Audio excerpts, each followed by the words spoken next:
So yesterday, a man went to an Israeli embassy. An American man, a 25-year-old man by the name of Aaron Bushnell. He's a serviceman in the Air Force, or was.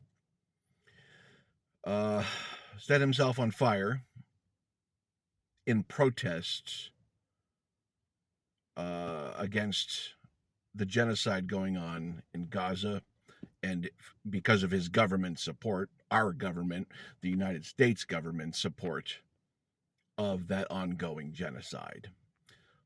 Today, he passed away from his burns.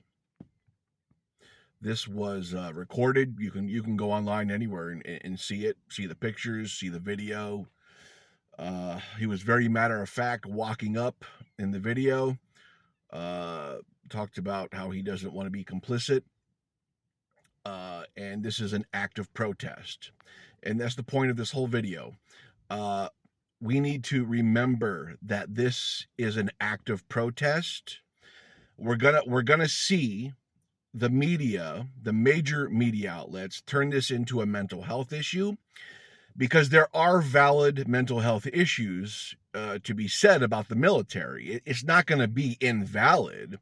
What I'm saying is there's likely going to be a spin happening where the focus will primarily be on mental health and this person, and not the political act of self-immolation, which was the whole goal of his intent. Like when you watch the video, if you have, the stones to watch it, he's very matter of fact, and he knows what he was going to do. There was not even a wince of hesitation in this man's demeanor at all.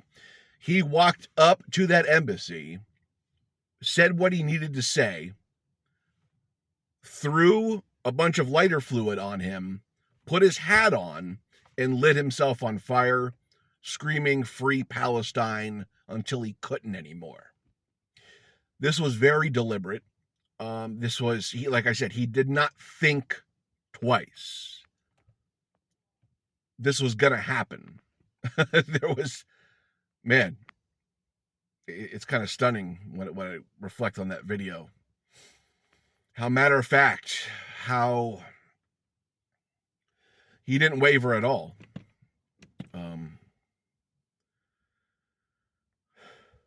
Like, I'm still processing it. I don't even really know what else to say, except be on the watch, and be sure to correct anybody who forgets that this was 1000% a political self-immolation and not just a mental health issue.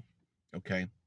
He did this explicitly as an act of rebellion against our government and its support of an ongoing genocide in Gaza.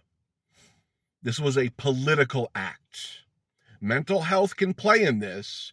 Mental health can be a part of the equation. It can be in the conversation, folks. There's nothing wrong with that. But we cannot forget what the goal of this was. And it was a political statement. The most extreme political statement one person could ever make in this world.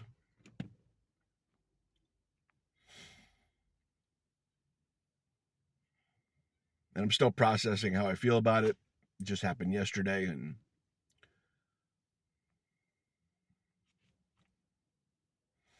the dedication and commitment is stunning. It's stunning.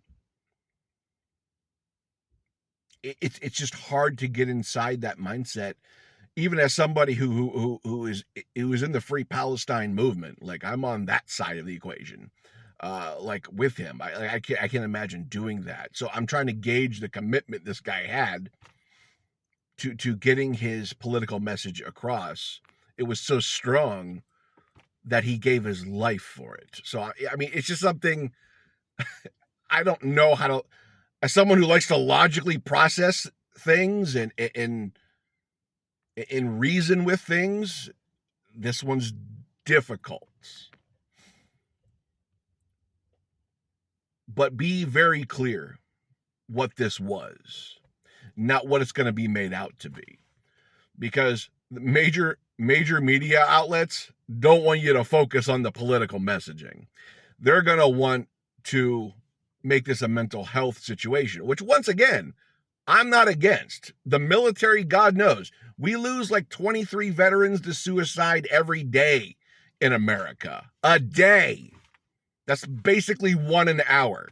We have mental health problems in the United States military. That's a thing. Okay.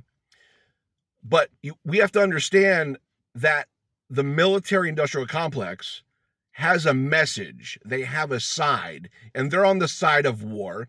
They're on the side of the Zionist war machine that is exterminating Palestinians. And they want the narrative to be a certain way. They want it to be about mental health or something else other than the political message this was sending. So I'm saying, be watchful, be mindful. And if you get in conversation with somebody about this issue, make sure you remind them that this was a political statement. Because a lot of people are going to get lost in the discourse that it was something else.